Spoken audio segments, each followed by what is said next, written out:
নমস্কার বন্ধুরা, আজকাল ফুটপাতে প্রচুর দোকান হয়েছে। বিকেলের টিফিন তো বাড়ি ঘরে হয়ই না, প্রত্যেকটা বাড়িতে বিকেলের টিফিনটা করার রেওয়াজটা উঠে গেছে। সবাই ফুটপাতে চলে যায় বিকেলের, বিশেষ করে সন্ধ্যার সময় টিফিন খাওয়ার জন্য।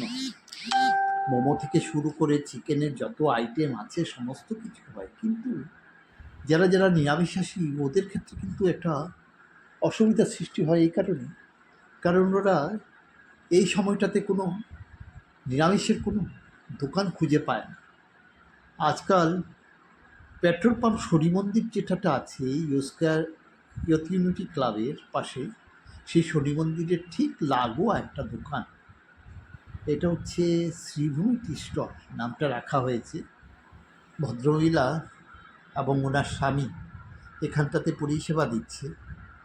ম্যাডাম সুপ্রীতি রায় সেই সকাল থেকে সন্ধে অবধি, তখন রাত 8টা বাজে গেছে, 8টা বেজে গেছে, আমরা গেলাম, দেখলাম সেখানটাতে। বলছে যে অমল বলল যে চলো সেখানটাতে নিরামিষ, আজ সোমবার নিরামিষ কিছু পাওয়া যাবে, চলো।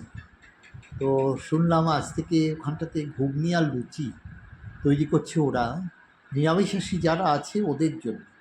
দেখুন, পুরো দোকানটা নিরামিষ নিরামিষ আইটেম নিয়ে, চা বিস্কিট থেকে শুরু করে নিরামিষ যা আইটেম করা যায় সেটাই করছে ওরা। প্রথমত ঘুগনি দিয়ে শুরু করেছে।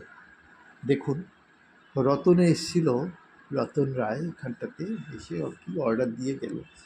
তো মোটামুটি কালার ফালার দেখে ভালোই লাগলো, মনে হলো চব্যশস্য হবে খাবারটা।